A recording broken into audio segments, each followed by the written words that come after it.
नमस्कार, एनडीटीवी मध्य प्रदेश छत्तीसगढ़ देख रहे हैं आप। मैं हूं अमृत तिवारी। आतंक ने कश्मीर के जरिए हिंदुस्तान को बड़ा जख्म दिया है, जिसके बाद आज दिन भर बैठकों का दौर चला। रक्षा मंत्री राजनाथ सिंह ने लंबी बैठक की। थोड़ी देर पहले गृह मंत्री अमित शाह दिल्ली लौट आए, लेकिन लग रहा है कि सरकार किसी बड़ी कार्रवाई का मन बना रही है। रक्षा मंत्री राजनाथ सिंह ने हमले पर बड़ा बयान दिया है, आपको सुनाते हैं। हमले में हमारे देश ने अनेक निर्दोष नागरिकों को खोया है।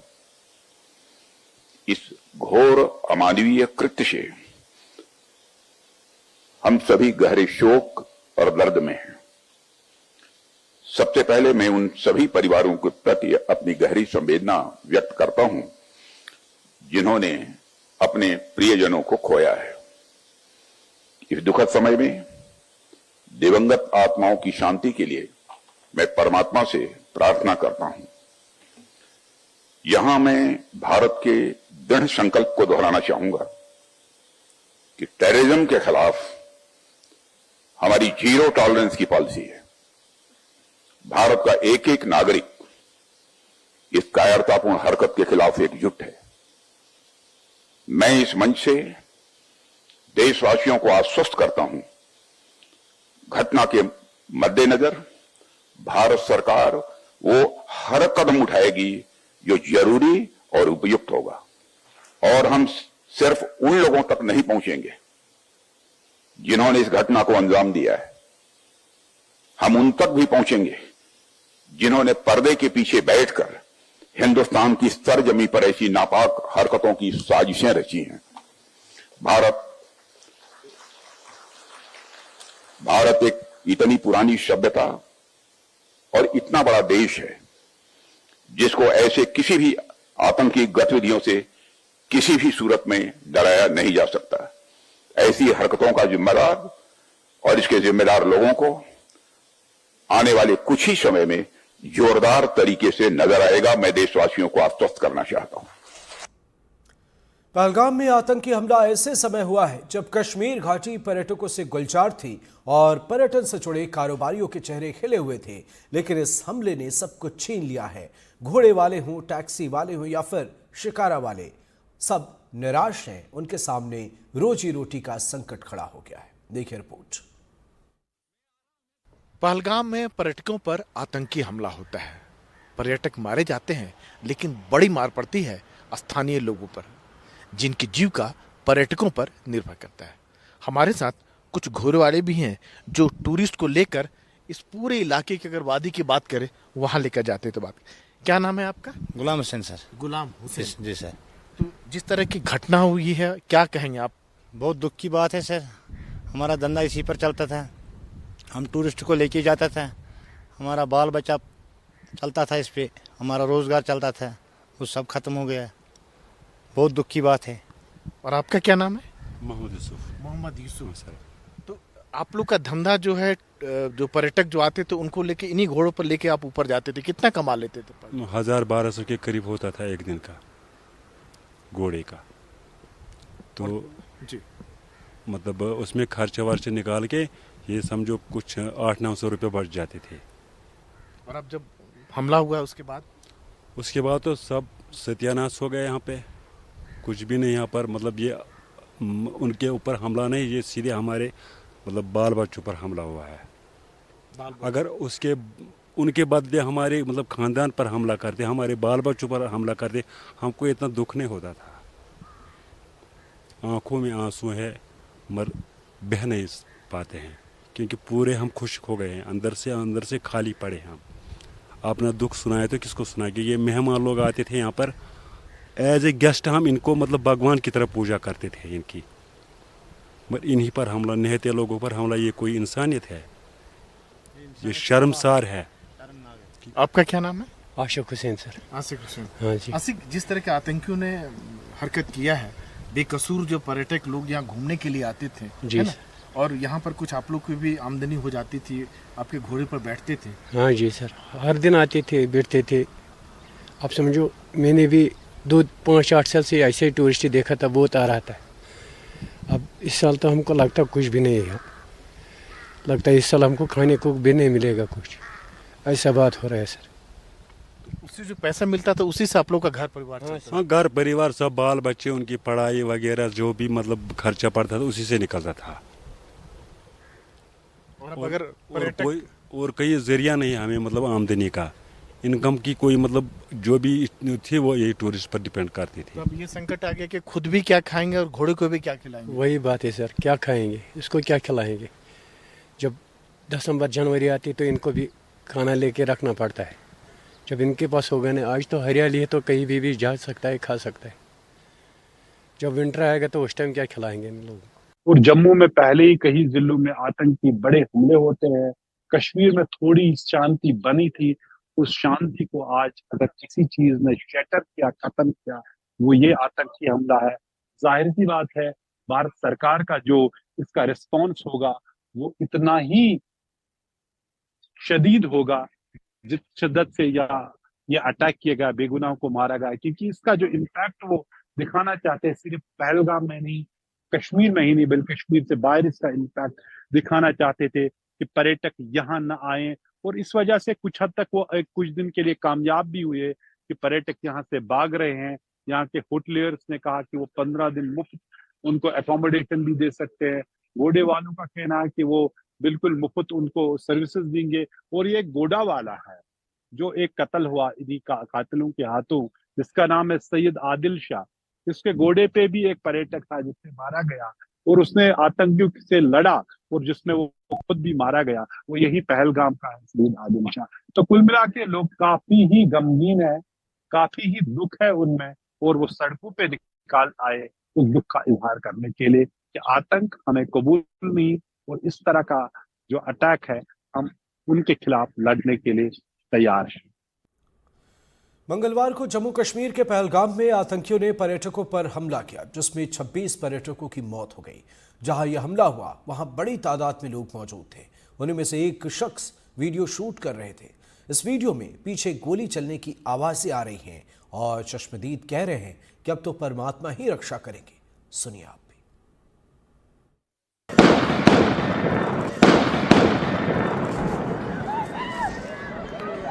यहाँ पर अटैक हुआ है आतंकवादियों का, हम लोग बाल बचे हैं, मगर परमात्मा रक्षा करेगा। बुजुर्गों का आशीर्वाद, भगवान की कृपा से जरूर बचेंगे हम।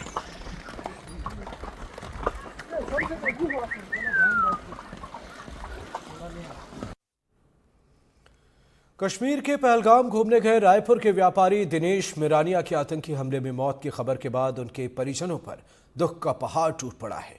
दिनेश के परिजन समता कॉलोनी स्थित उनके घर पहुंचे।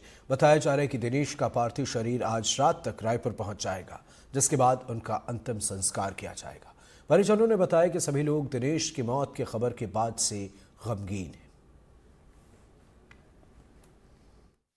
इस वक्त हम मौजूद हैं दिनेश मिरानिया के आवास पर, और कल जब हम आए थे तो यहाँ पर ताला लगा था, लेकिन अब उनके परिवार के लोग यहाँ पे हैं और तैयारियाँ कर रहे हैं, कुछ हलचल हैं।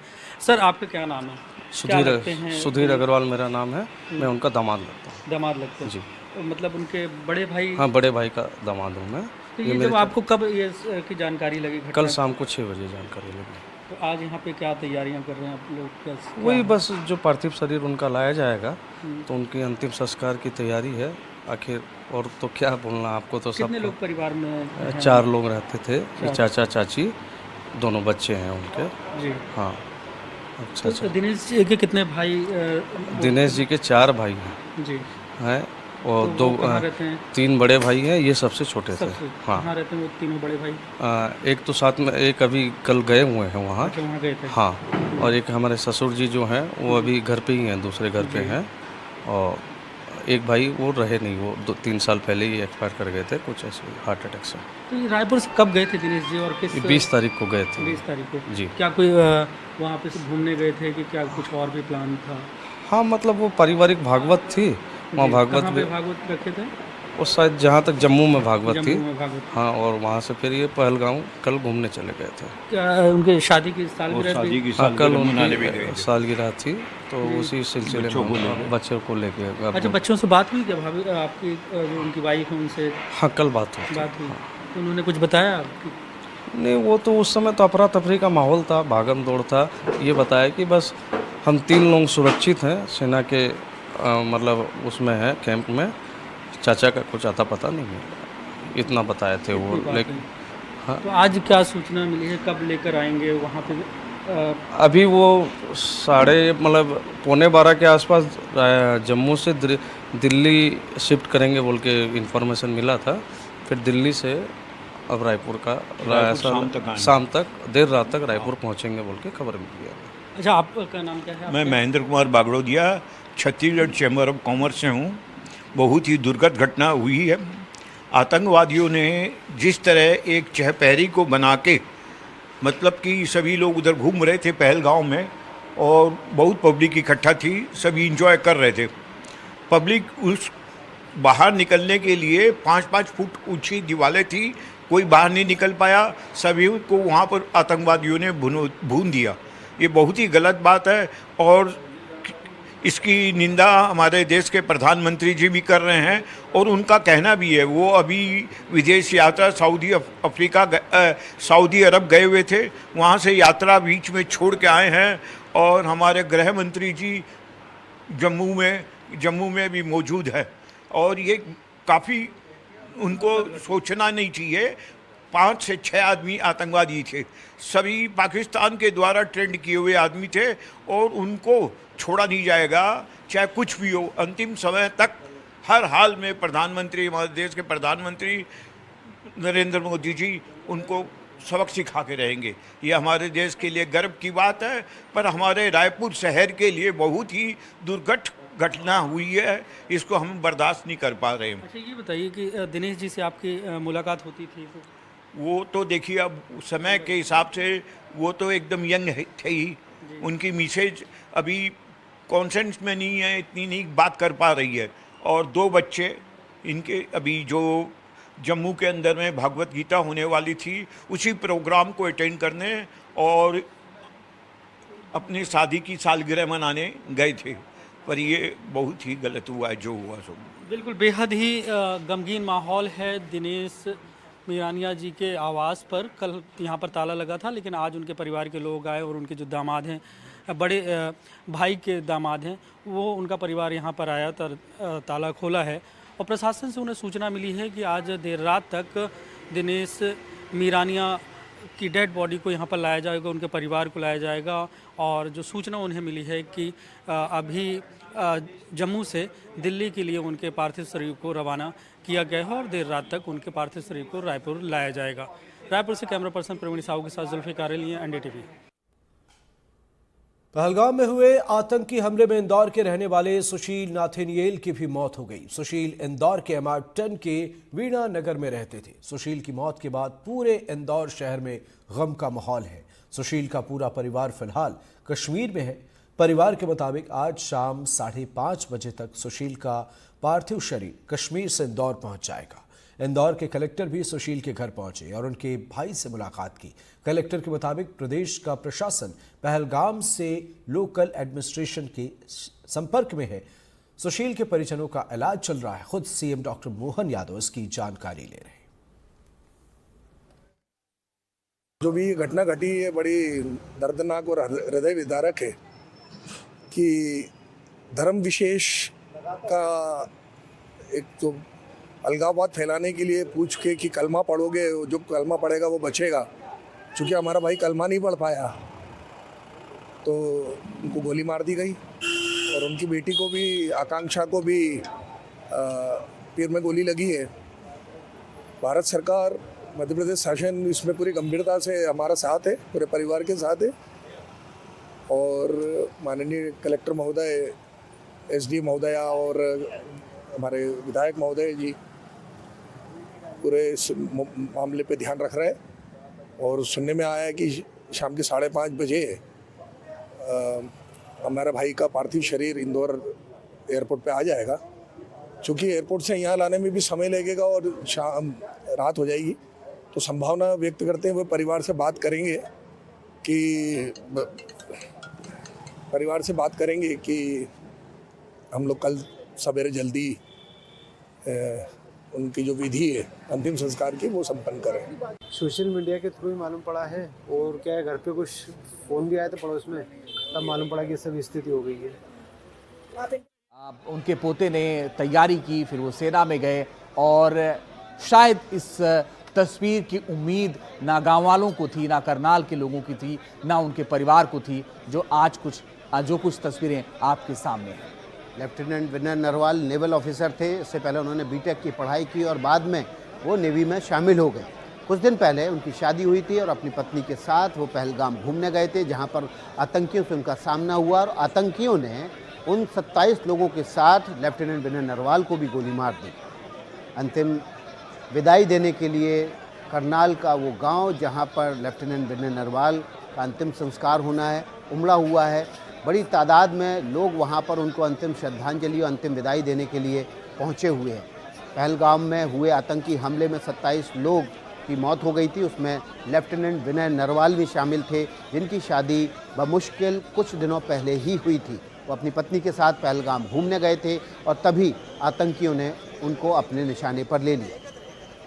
ये पूरी तस्वीरें विकास झकझोरने वाली हैं और ये पूरी खबर भी झकझोरने वाली है, लेकिन अब महज 5-6 दिन हुए थे उनकी शादी को, और आज जो दोपहर में तस्वीरें आई थी एनडीटीवी इंडिया पर हमने देखा तो उनका परिवार किस तरह से परेशान था। और ये जो अब देखिए तस्वीरें, इससे लगता है कि पूरा इलाका, और जब कोई इस तरह की घटना होती है उसके बाद से लोगों के जहन में, लोगों की संवेदनाएं होती हैं, आंखों में आंसू होते हैं, और उन्हीं आंखों में आंसू को लेकर के लोग अंतिम विदाई देने के लिए नरवाल के घर ये खबर पहुंची कि अब विनय नरवाल नहीं रहे हैं। वहां पर उनके परिजनों का, उनके शुभचिंतकों का हुजूम उमड़ पड़ा। घर में शोक का माहौल था। कुछ दिनों पहले शहनाई बजी थी, घर में शादी का उत्साह, उमंग थी, खुशियां थीं, लेकिन अब लेफ्टिनेंट विनय नरवाल हमारे बीच नहीं है।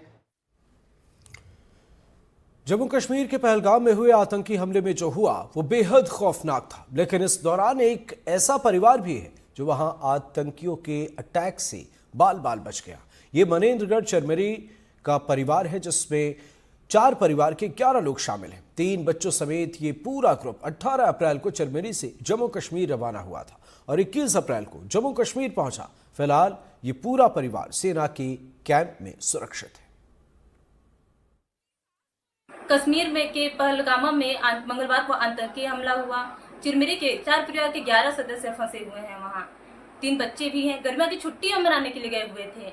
जो फंसे हैं उन परिवार हमारे साथ मौजूद है। आइए उनसे बात करते हैं कि उनको लेकर इनके अंदर क्या चिंता है। जैसा कि वहाँ फंसे हुए हैं, आतंकी हमला हुआ है, जब तक वो वापस नहीं आ जाते तब तक क्या चिंता है? उनके ना आने तक काफ़ी मानसिक रूप से परेशान भी हैं हम लोग और उनके बारे में चिंतित भी हैं।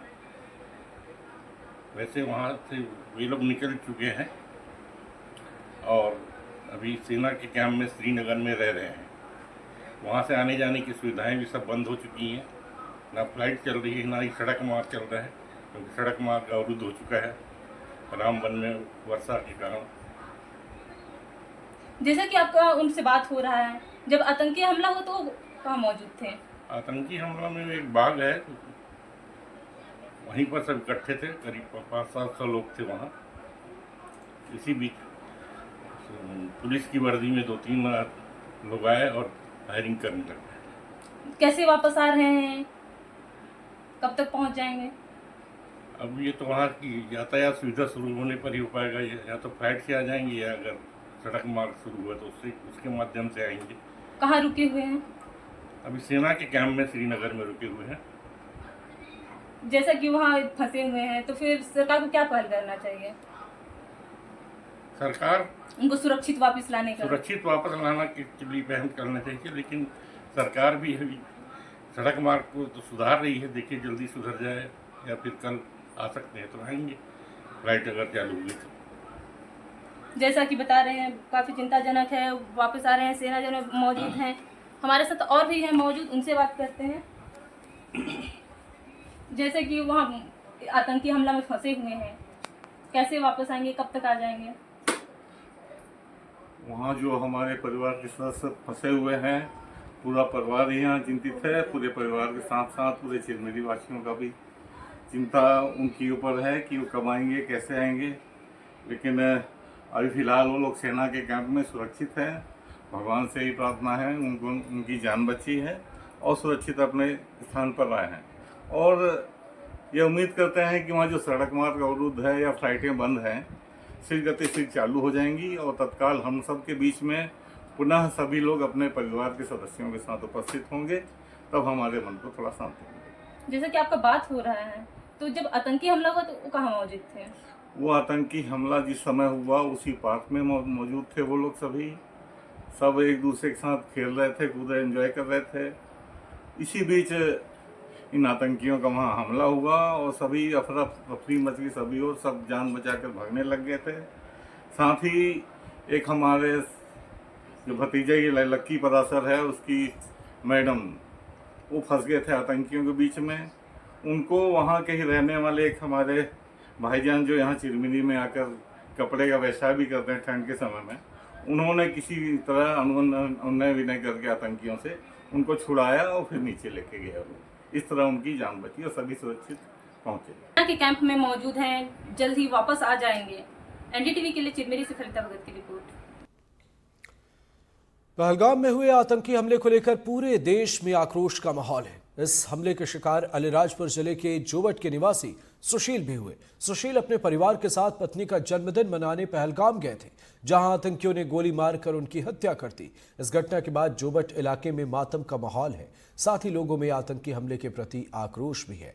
जोबट विधायक सी पटेल ने सुशील के परिवार से मुलाकात की।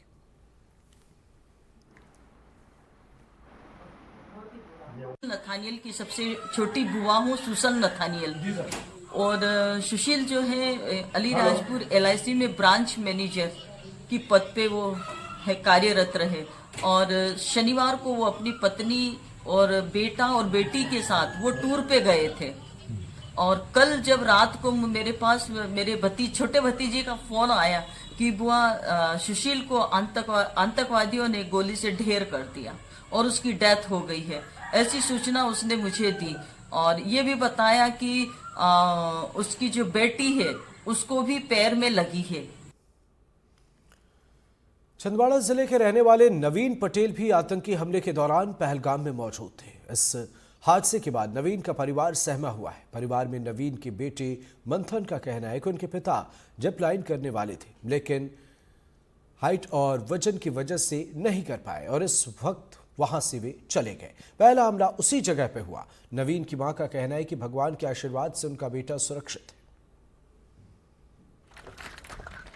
है। मैं तो घर में थी, मेरा जो पोता वो शहर गया हुआ था। अब मुझे कुछ पता नहीं था।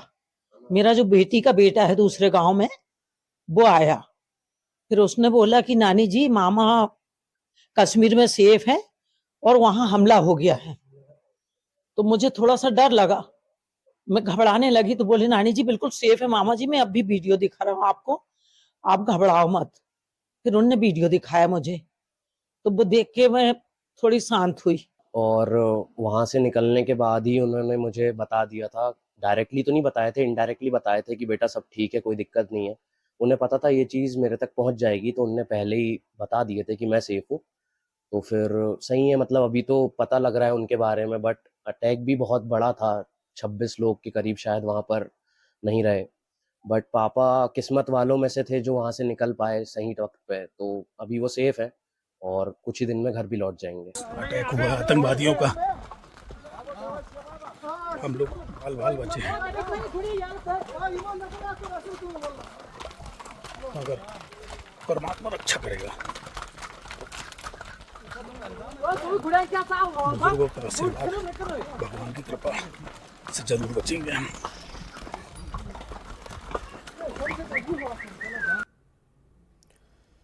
पहलगाम में आतंकी हमले के बाद कई राज्यों के पर्यटक कश्मीर में फंसे हैं। छत्तीसगढ़ के भी 60 से 70 लोगों के कश्मीर में फंसे होने की खबर है, जिसमें भिलाई के 10 और रायपुर के 65 पर्यटक शामिल हैं। जानकारी के मुताबिक छत्तीसगढ़ के सभी पर्यटकों को श्रीनगर के होटल में सुरक्षित रखा गया है। कश्मीर में फंसे लोगों से सीएम साय ने बात की। साथ ही गृह मंत्री विजय शर्मा भी पर्यटकों के संपर्क में हैं। हम यहाँ छत्तीसगढ़ से 65 पर्यटक फंसे हुए हैं। यहाँ पे ये हमारे पर्यटक हैं। हम कल पहलगांव में थे, 10 किलोमीटर पहले हमें रोक दिया गया। वहाँ हमें पता चला कि यहाँ पे टेररिस्ट हमला हुआ है, जिसके कारण हमें आगे नहीं जाने दिया गया। वहाँ से हमें श्रीनगर वापस भेजा गया।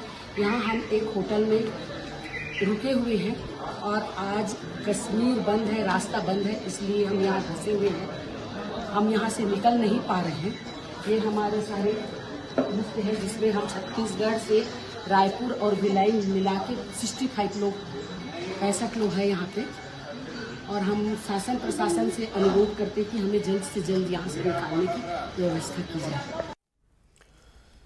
वहीं जम्मू कश्मीर के पहलगाम में हुए आतंकी हमले की सीएम डॉक्टर मोहन यादव ने निंदा की। क्या कुछ कहा है, आइए सुनते हैं। कश्मीर में जिस प्रकार से नृशंस घटना घटी है, मैं कठोर शब्दों में उसकी निंदा करता हूँ।